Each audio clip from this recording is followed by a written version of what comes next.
Hola, hola, ¿qué tal? ¿Cómo están?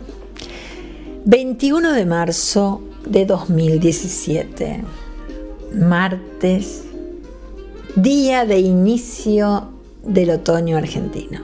Hermosa estación, romántica. Ni calor ni frío, los árboles comienzan a eliminar sus hojas, se liberan de ellas, caen al piso secas de colores hermosos, como los terracotas, los amarillos, marrones claros, anaranjados. Tapizan los senderos y uno camina sobre ellos. Entonces crujen.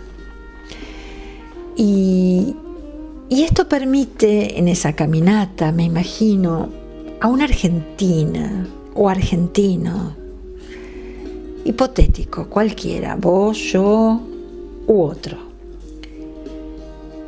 Y va caminando y camina y piensa en su situación, en sus problemas, en sus hijos, amigos, en su propia salud, en su bolsillo. Sube a su auto, conduce y se topa con un piquete. Inmediatamente deja de pensar en sí mismo, deja de pensar en todo lo lindo que venía pensando, si es que estaba pensando en algo lindo, o se libera en ese momento de sus preocupaciones para sumar una más, que es la del piquete. Ese impedimento de avanzar hacia destino. Su casa, el colegio para ir a buscar a los chicos, el trabajo, el hospital donde tiene a su padre o su madre internada, no sé, su destino. Porque gente con derecho a manifestarse, sí, claro, tienen un reclamo justo, probablemente justo, no sabemos, no hemos entrado en ninguno en particular. Pero imaginemos que ese reclamo es justo y resulta que con legítimo derecho a manifestar, cortan tu paso, mi paso o el de esa persona hipotética y no puede avanzar y no puede y queda detenido ahí media hora o más. Por supuesto, llega tarde a todos los lugares donde iba a ir y ya su humor no es el mismo, ni el de él o ella, ni el humor de quien hace el piquete, que ya no lo debe tener muy lindo porque está haciendo el piquete, y de quienes están obligados a responder frente a la agresión de un piquete o frente al corte de una calle que impide el legítimo derecho del otro a transitar libremente. Choque de intereses, choques de reclamos, choques, conflicto.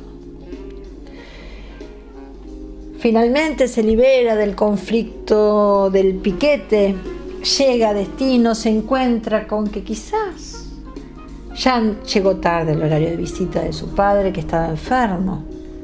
Quizás llega tarde al horario de ir a buscar a sus hijos a la casa de un familiar que tenía que a su vez ir al médico. Y se le pasó el turno. Ese familiar que quizás estaba cuidando a sus propios hijos porque no tiene dónde dejarlos, porque no tiene plata para pagar una nani, porque el colegio donde van está de paro. Entonces lo deja en esa casa. Que quizás no tenga ganas de cuidar hijos ajenos cuando ya cuidó los propios, pero se ve obligada por las circunstancias y por amor frente a ello, no hay otra forma que escapar, diciendo sí, te los cuido.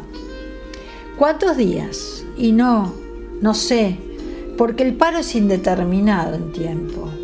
Bueno, pero yo puedo cuidártelo hoy y mañana, ya pasado no, porque tengo que irme de viaje a las cataratas con el grupo del club. Quien pueda. Estará la otra que dice no puedo, no me da la salud. Los chicos se ponen muy traviesos y yo realmente me pongo muy nerviosa y me sube la presión. Es válido también.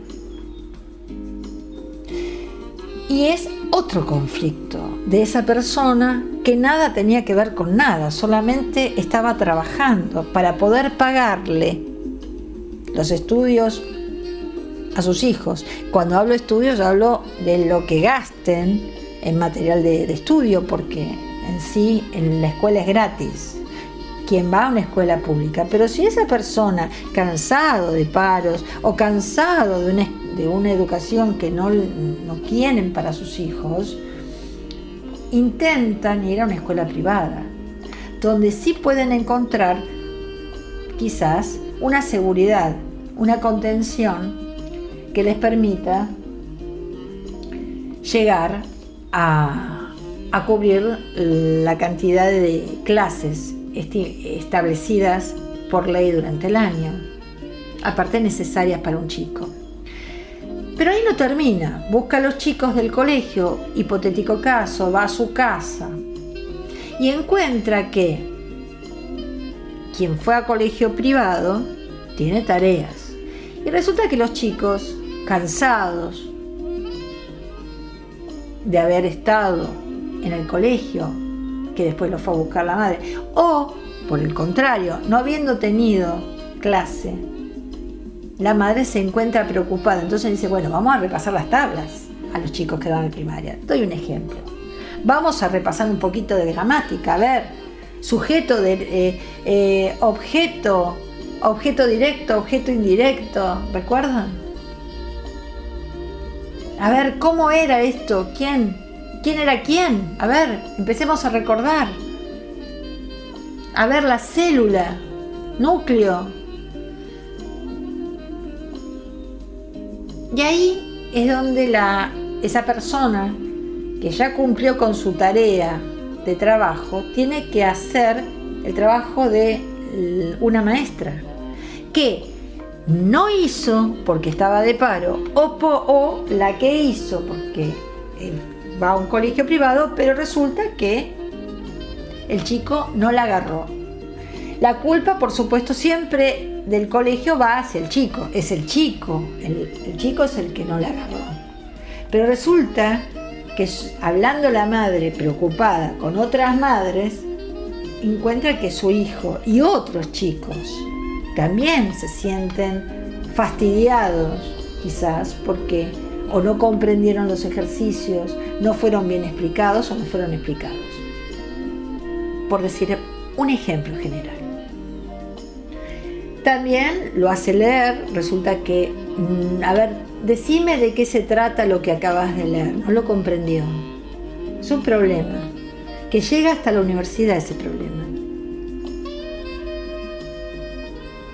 Y la madre empieza, o el padre, o quien esté en ese momento a cargo del chico, empieza a entrar en desesperación. Busca profesores particulares, maestros que le den apoyo, y paga por ellos. También están los gratuitos. Yo no sé dónde están. Dicen que están. Quien quiera meterse en un lugar de esos, después me cuenta. Yo ya pasé esa etapa, por suerte. Pero la viví con mucha intensidad y en estos momentos yo estoy hablando porque sé de qué estoy hablando. No estoy hablando porque alguien me contó. Estoy hablando de lo que viví. No es fácil en vivir en estado de conflictos cuando uno está en permanente estado de conflicto. No hay mente que soporte tanta conflictividad. Entonces, ¿a qué llego yo con esto? Llego a que esa persona que salió del lugar donde estaba y se puso a caminar hasta que se fue hacia la parada del colectivo, o agarró el auto y se encontró con el piquete, o se tomó un taxi, o se tomó un remis, o mismo si estaba caminando. La sacaron de su eje, de su concentración. Quizás en ese momento es una persona que estaba creando algo y se le fue. ¿Cómo se puede convivir, coexistir en un país de tanta conflictividad? Están los que creen que hacen la revolución, generando la resistencia. Y están los otros que creen que los que se quejan están haciendo, de alguna manera, proselitismo, están haciendo campaña preelectoral. Pero resulta que a nadie le alcanza la plata para llegar a fin de mes. Ese es el gran punto. Ahora, ¿qué pasa cuando termine? Cuando esto termine, ¿cómo va a terminar? Esa es la gran pregunta.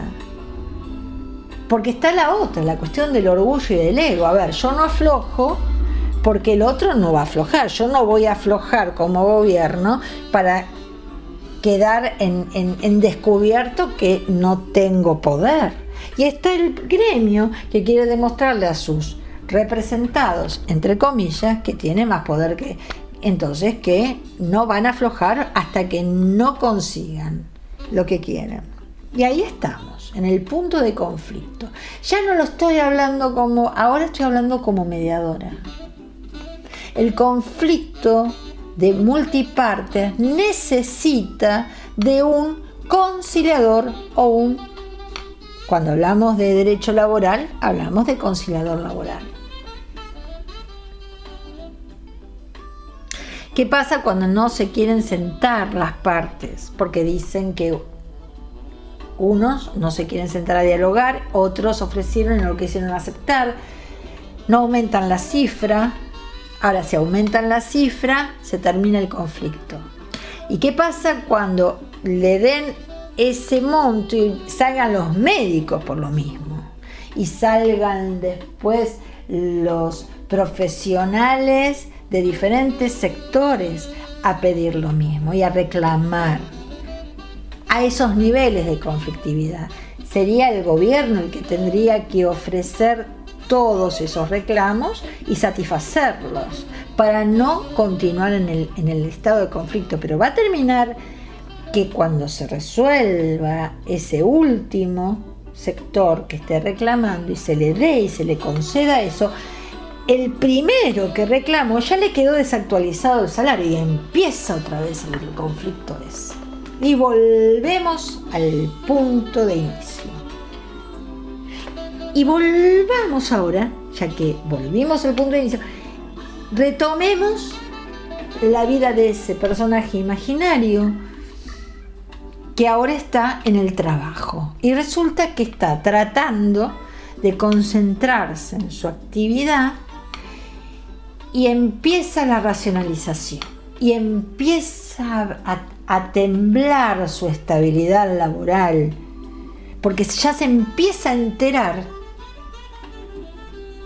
que compañeros de ella o de él fueron despedidos, ya recibieron el telegrama. Y viene la psicosis. ¿Cuándo le tocará a ese trabajador o cuándo le tocará a ella recibirlo? Y ya se entra a convertir en un ser que roza lo patológico.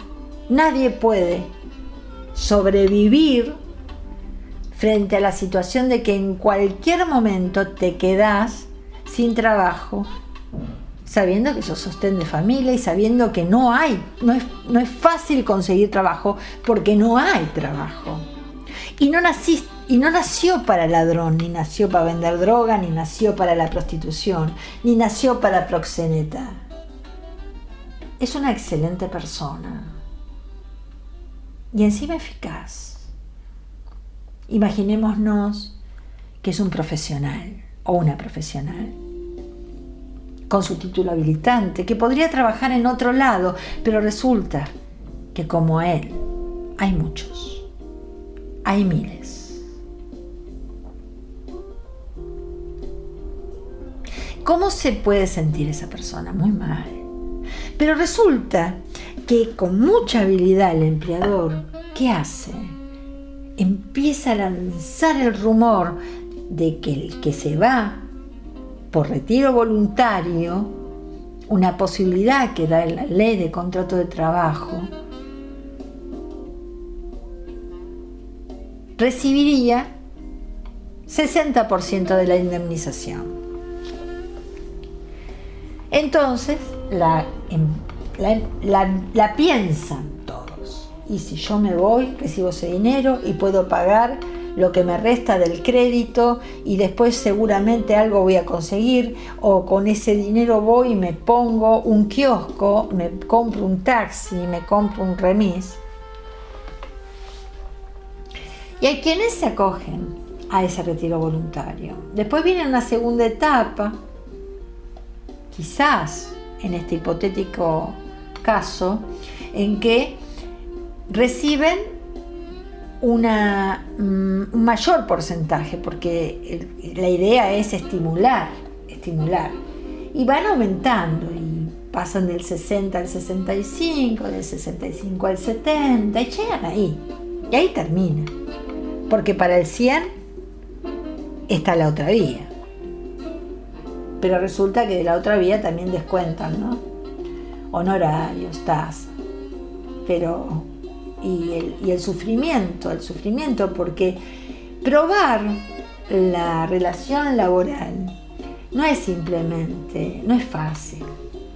O sea, uno prueba una relación de dependencia de una manera práctica, con testigos. Estoy hablando de los trabajos que no están en negro, no hablo de los trabajos que están en blanco. Entonces se complica mucho cuando el trabajador tiene la mitad en blanco y la mitad en negro, y resulta que la indemnización, probar un mayor aporte a sus ingresos, sería todo un problema. Entonces la piensa, dice, no, mejor me voy, me llevo esto, bajo ese refrán que dice, más vale 100 pájaros en mano que uno volando. No era así, ¿no? Era al revés. Más vale un pájaro en mano que 100 volando. No creo que se pueda ser feliz teniendo miedo de perder todo. En esa situación uno vive un estrés que, más allá de las consecuencias a la salud que trae, no da felicidad en el seno familiar, no da felicidad en nada. Los chicos absorben todo eso y entran en una etapa en la que, cuando terminan el secundario y tienen que elegir una carrera universitaria, empiezan a pensar cuál van a ser, porque ellos, dentro de todo, tienen la ingenuidad de que algo van a encontrar, y el padre o la madre, que es más o menos leído, informado, está sumamente preocupado porque ese chico no consiga trabajo de lo que estudió o de lo que va a estudiar. Entonces ahí se cruza otro conflicto en la vocación, la verdadera vocación, y el bolsillo. Y no, yo quiero ser pintor y que voy a estudiar en Bellas Artes. Y el padre ahí se infarta. ¿Por qué? Porque lo primero que piensa, pero nene, ¿de qué vas a vivir? Y mamá, yo puedo ser un Van Gogh o un Renoir. Sí, pero Van Gogh se murió pobre y el primer cuadro se lo compraron ya mucho después que murió. Y él nunca recibió un dinero por eso. Encima se quedó sin oreja. Uno no puede tampoco decirle eso, pero más sutilmente se lo debemos decir. Elegí esa carrera como hobby, elegiste una carrera en serio para poder bancarte la carrera de hobby. Porque yo, dice la madre o dice el padre, no voy a vivir toda tu vida, me voy a morir antes. Y vos tenés que tener una vida segura. Eso sería lo ideal. El tema es, ¿para dónde dispara este país? Entonces, los chicos, frente a esa incertidumbre, frente a ver a los padres que temen perder el trabajo, ¿cómo se crían? ¿Con qué niveles de tristezas o de ansiedades, de preocupaciones, mucha soledad también? ¿Cómo se crían? Entonces empiezan, no todos por suerte, yo tengo la suerte de que a mí no me pasó, empiezan los placebos, ¿no? O las adicciones, la adicción a la bebida, la adicción al cigarrillo, la adicción a la droga, las malas juntas, esos que les dan una visión de la vida más feliz que la que tienen.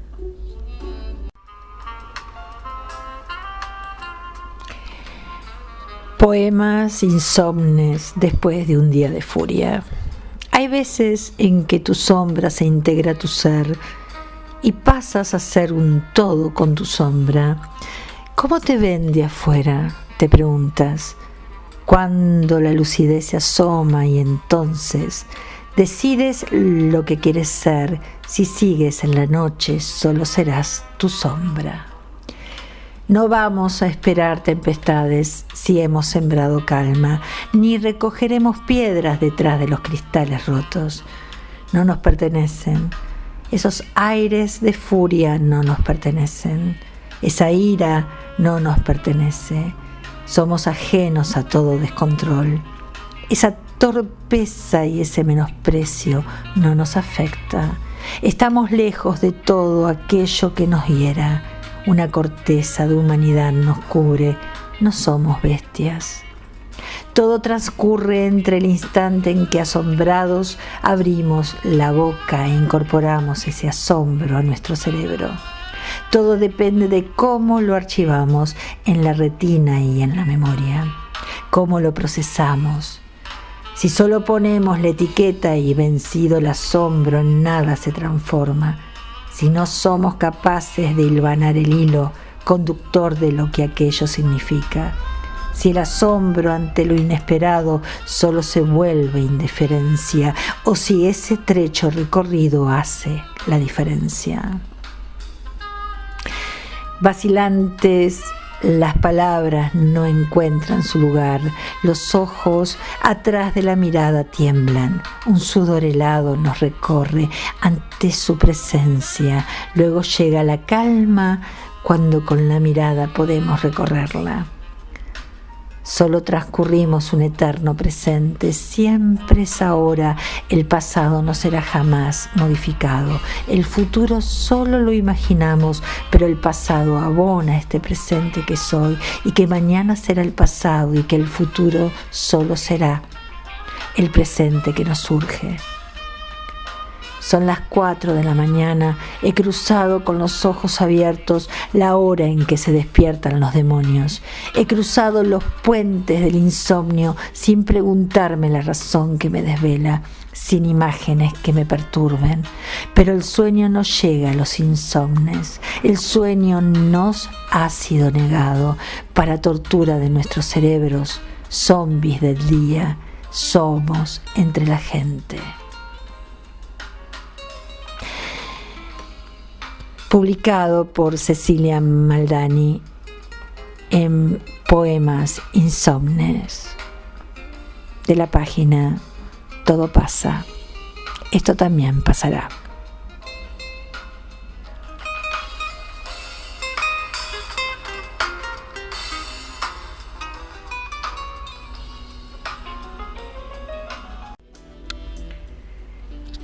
Decía en el bloque anterior que los chicos, también los adultos, que entran en las adicciones de alguna manera buscando esos momentos felices que son absolutamente imaginarios, efímeros, irreales, lamentablemente traen aparejados más conflictos, porque si un conflicto lleva a eso a su vez lleva a otros conflictos, porque todo salpica todo y las consecuencias ya devienen en más graves, pesadísimas. Y esa negatividad en la que está envuelta ese ser hipotético, mujer u hombre, sin nombre, que utilicé como ejemplo de alguien que se ve embebido de tanto malestar y absorbe tanta violencia y tirantez en sus vínculos, se ve forzado a hacer determinadas cosas que no quiere, pero las circunstancias lo llevan por este camino de causalidades, de causa y efecto, causa y efecto, causa y efecto, causa y efecto, que lleva a un punto que él no eligió. Y mire desde dónde vine, ¿no?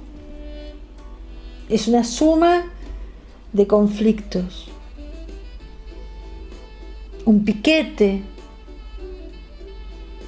el conflicto con el pariente que no puede cuidar a los hijos, los docentes en justo reclamo, entre los cuales hay, como en todas las profesiones, muy buenos docentes, excepcionales, y muy malos docentes en su relación con el alumno, en su relación con sí mismo, en su relación con su capacidad profesional e incluso con relación a sus contenidos culturales. Como en todas las profesiones, sin lo que pasa que acá las consecuencias después las recibe un niño que como menor tiene el derecho a una educación. Y eso sí es un derecho que está contenido en los tratados internacionales que protegen al menor, el derecho a la educación, el derecho a un salario digno, el derecho a la huelga, son derechos. Y ahí está el conflicto de intereses, conflictos de derechos, que son en realidad conflictos entre las personas, conflicto entre el poder o quien tiene el poder o los organismos de poder con sus representados, viceversa.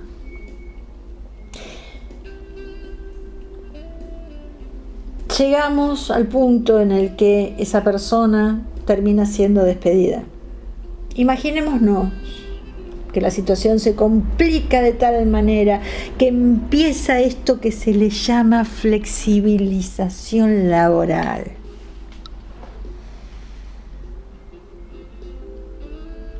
Y los despidos se hacen realidad porque los sueldos empiezan a ser pesados. Entonces reducen.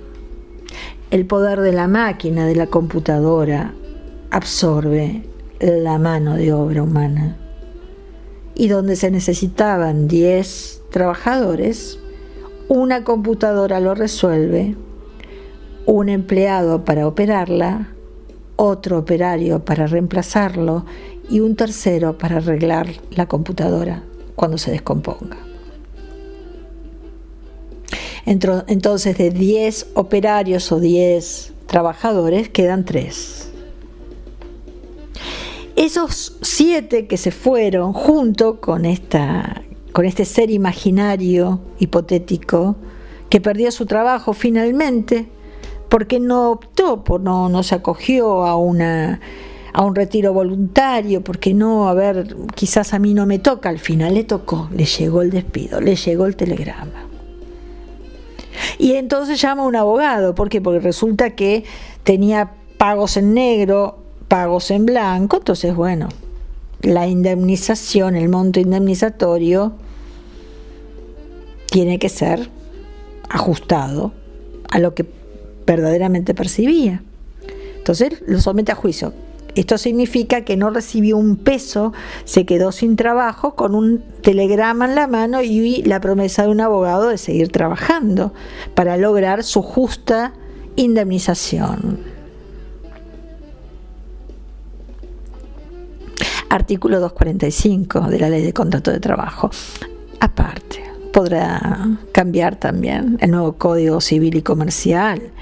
Cambió todo su articulado, con lo cual me refiero en la numeración, ¿no? En el orden en el que estaban, se sumaron. También puede pasar con la Ley de Contrato de Trabajo, no importa el número, importa que hay un concepto que se llama indemnización, y la indemnización es justa cuando el monto se ajusta al verdadero salario percibido.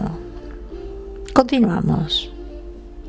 Ese ser hipotético quedó sin trabajo, sin dinero, esperando que el abogado llegue a un arreglo importante o finalmente a una sentencia. Mientras tanto, la vida continúa. Es muy probable que termine aceptando un arreglo. Ese arreglo puede llegar a ser el mismo o menor quizás que el propuesto al comienzo de toda esta problemática que ha tenido ese empleador con esos empleados también hipotéticos. ¿Y qué hace esa mujer o ese hombre sin trabajo con ese dinero que finalmente aceptó? Porque si no, no tenía otra forma. Se va y hace lo que puede. Se pone un pequeño negocio, una tienda, sí da. ¿Por qué? Si la antigüedad le permitió que su indemnización sea importante. De lo contrario, la tendrá que dejar para comer hasta tanto consiga un nuevo empleo. Que muy probablemente, dadas las circunstancias generales, ha hecho que esa mano de obra hoy sea más barata. Porque al haber más trabajadores fuera del mercado laboral, con necesidad de conseguir un empleo, es muy probable que ese trabajador acepte trabajar por menos dinero. Es lógico. Causa, efecto, causa, efecto, causa, efecto. La línea de causalidad nos lleva a pensar y nos lleva a analizar esto por ese camino. No es tan difícil. Cualquiera podría llegar a este análisis, solo que yo tengo 55 minutos, restando la música, algunos minutos de micrófono que me permiten decirlo al aire. A veces tengo ganas de hablar así y a veces no. Pero esto no es que te va a pasar, ni me va a pasar, ni le va a pasar a... No, esto es una situación, un caso hipotético. Volvamos. Que sería mucho mejor si cada uno, desde su lugar, aporta de manera solidaria una solución para todos, en un término medio, porque todos los extremos son malos.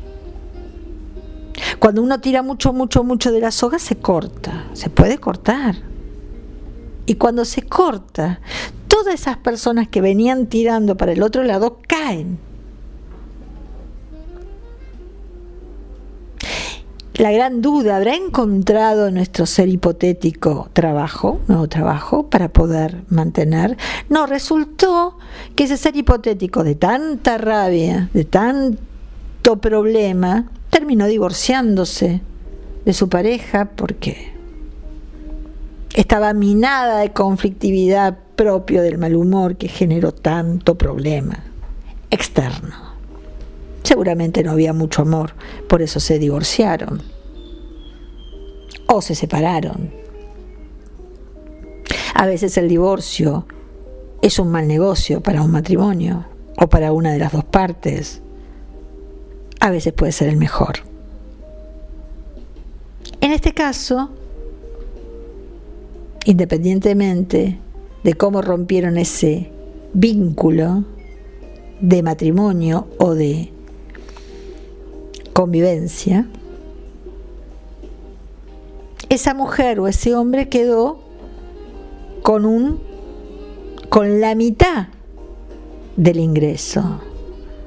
Ya son 2 casas que tienen que pagar esa pareja, una para que viva uno, otro para que viva otra. Los hijos van de un lado al otro, de un lado al otro.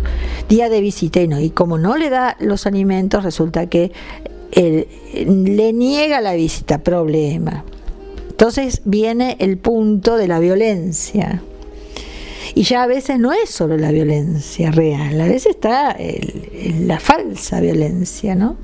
Que con la intención de apretar, entre comillas, al otro, le inventa toda una historia de que sufrió violencia de género. Y quizás no fue así,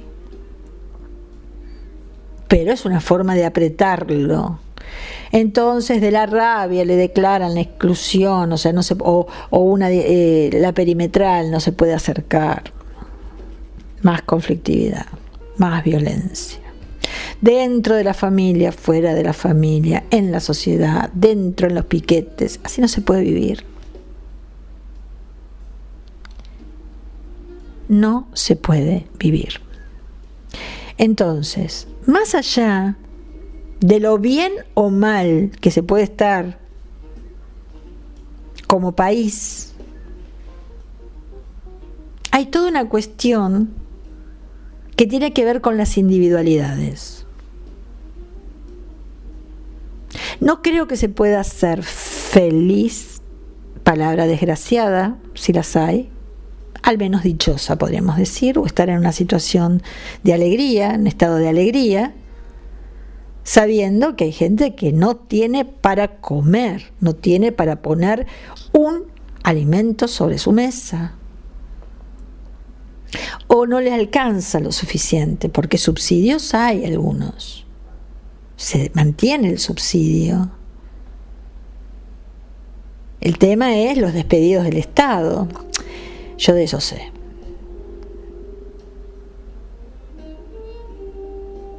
Pero claro, el problema está ahí.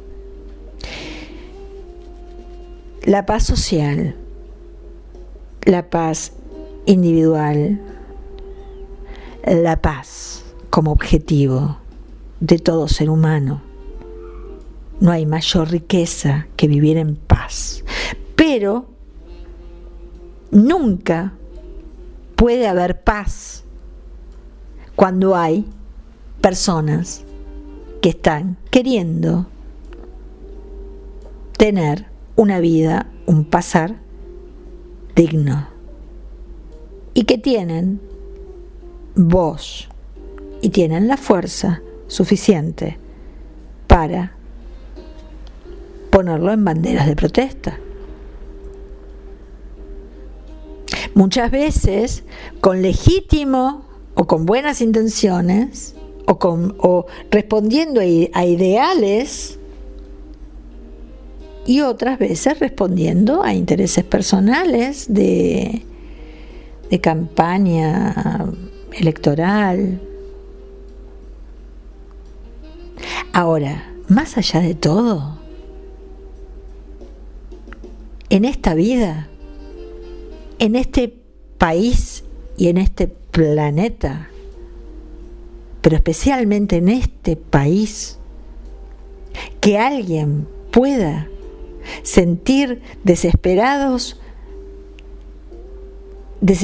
necesidades o padezca desesperadas necesidades, es algo que a mí y a la gente en general nos pone mal. Y absorbemos conflictos de otros sin tener los propios. ¿Por qué? Porque el que está mal y no tiene problemas ni tiene escrúpulos para cruzar la línea y pasar al delito, me va a dar, o te va a dar, o nos va a dar a todos el conflicto que no tenemos. Épocas donde la ostentación puede llegar a ser bastante malentendida, donde quizás el que tiene la suerte de tener un buen auto, una buena casa, un buen vivir, un buen pasar, se vea amenazado en su tranquilidad por aquel otro que no solo no lo tiene, ni lo va a tener en los próximos 20 años, salvo que saque un premio en la lotería, no sé, en el loto, o se case con un millonario, que las hay, viudas negras hay, y muchas. Ese va a ser tema de otro programa. Las cazadoras de viejitos con plata. Algunas con una jubilación les alcanza. Triste, patético. Pero bueno, volviendo al tema, no es momento de ostentaciones. Quien tiene la suerte, como muchos gremialistas, muchos políticos, mucha gente de las empresas que tienen un buen pasar económico, que se exceden ya en su buen pasar a la vista y a los ojos del otro que no tiene para comer. Ojo, ese es exactamente el conflicto más terrible, porque ahí no hay ni más ni menos que una enorme necesidad por parte de quien no tiene nada de hacerles pasar al otro por su misma miseria. Inaceptablemente, porque eso que ellos creen que es hacer justicia por mano propia es tan terrible como de la otra parte, de quien tiene capacidad económica, saque un arma y se defienda para que no le roben un insignificante auto importado de alta gama. Frente a la vida humana no hay bien preciado, más preciado. La vida humana es lo más preciado.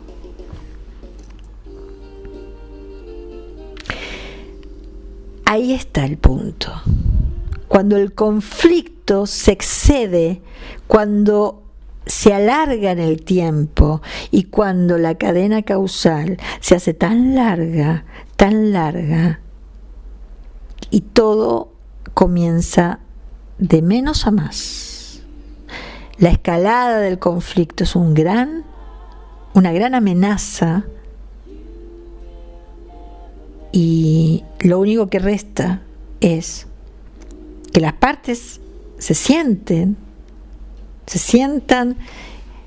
primero comprometidas a dar una solución, a ceder una parte y llegar a un acuerdo que va a satisfacer a muchos, no solamente, en este caso supongamos que hablamos de el paro docente, no solamente a los docentes. Hay una enorme cadena de complicaciones que van más allá.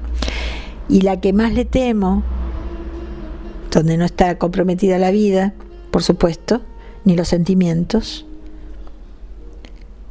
a lo que más le temo es a la desaparición de la escuela pública. A eso sí le temo. Porque va a llegar un momento que a la familia que no le importa que su hijo estudie, no lo lleva. No hay paro, no lo llevo. Son familias que están más allá del bien y del mal. Pero los otros van a migrar a la escuela privada. Y va a haber un punto en el que la escuela pública no va a tener sentido su existencia. Ese es el riesgo cuando se tira tanto de la soga.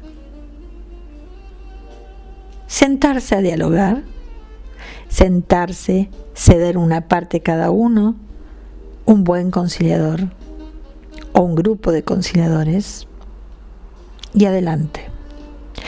Por supuesto, esto sí estamos hablando de un conflicto de neto corte laboral, sin entrar en los temas políticos. Porque entonces ahí ya no estamos hablando de lo mismo, hablamos de otra cosa. Para finalizar, gracias por estar siempre. Chao. Hasta la próxima.